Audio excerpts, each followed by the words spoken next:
வணக்கம் நண்பர்களே. இன்றைய தமிழ் மண்ணின் மகத்துவத்தில் பிறர் நலம் குறித்து காண்போமா?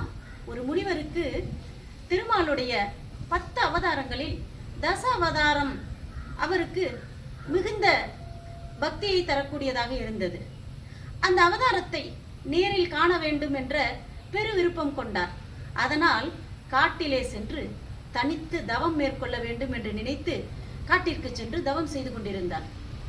நீண்ட நாட்களாக தவம் செய்து கொண்டிருக்கிறார். அவருக்கு திருமால் நரசிம்ம வேடத்தில் காட்சிக்கு தரவில்லை. அந்த வழியாக தினம் தினம் சொல்லக்கூடிய ஒரு காட்டுவாசிக்கு ஒரு சந்தேகம். நாட்டிலிருந்து வந்து இங்கே ஒருவர் அமர்ந்திருக்கிறாரே, இங்கு காட்டு விலங்குகள் எல்லாம் வந்தால் இவருக்கு ஏதேனும் ஆபத்து வந்துவிடப் போகிறது என்று நினைத்து அச்சப்பட்டார். ஒரு நாள் அவரை எழுப்பிவிட்டு, ஐயா, தாங்கள் ஏன் இங்கே அமர்ந்திருக்கிறீர்கள்? இங்கு சிங்கம், புலி போன்ற விலங்குகள் எல்லாம் வரக்கூடிய இடம். உங்களுக்கு அதனால் ஆபத்து வந்துவிடப் போகிறது என்று சொல்கின்றார்.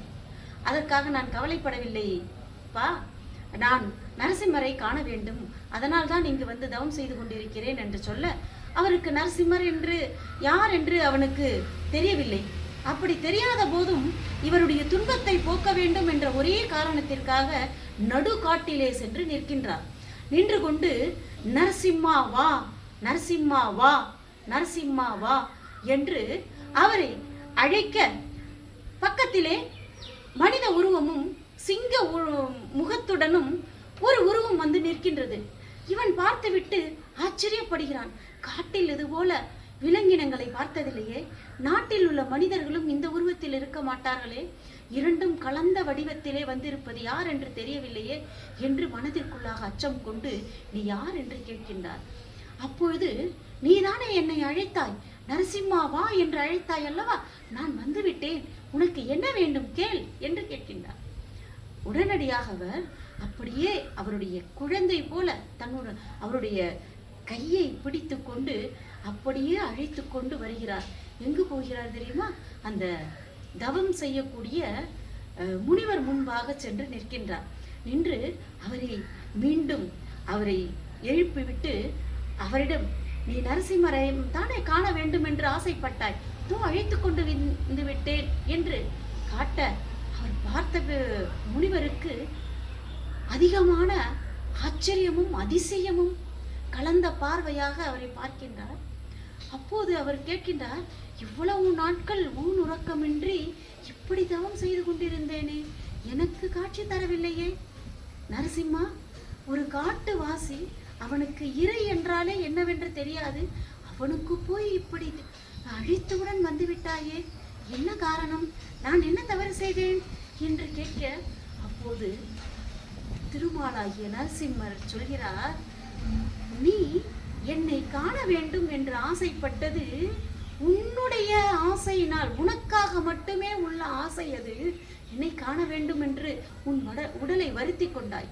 ஆனால் இந்த காட்டுவாசி நான் யார் என்றும் தெரியாது, நீ யார் என்றும் தெரியாது, சக உயிரினம், சக மனிதன் ஒருவன் நடு காட்டில் துன்பப்பட்டு கொண்டிருக்கிறாரே, அவருக்கு துன்பம் ஏதும் நேர்ந்து விடக்கூடாது என்ற ஆசையின் காரணமாகத்தான் அவன் என்னை அழைத்தான்.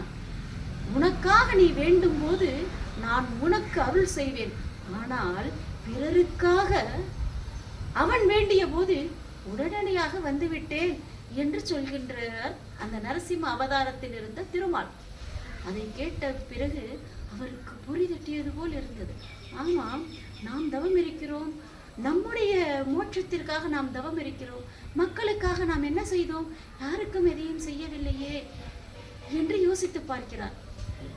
காட்டுவாசிக்கு யாரையும் தெரியாத நிலையிலும் எந்த உயிரினமும் துன்பப்பட்டு விடக்கூடாது என்ற ஒரு நல்லெண்ணத்திற்காக அவன் செய்ததினால் இறைவன் கூட இறங்கி வந்து கூப்பிட்ட குரலுக்கு ஓடோடி வந்து அருள் செய்தான்.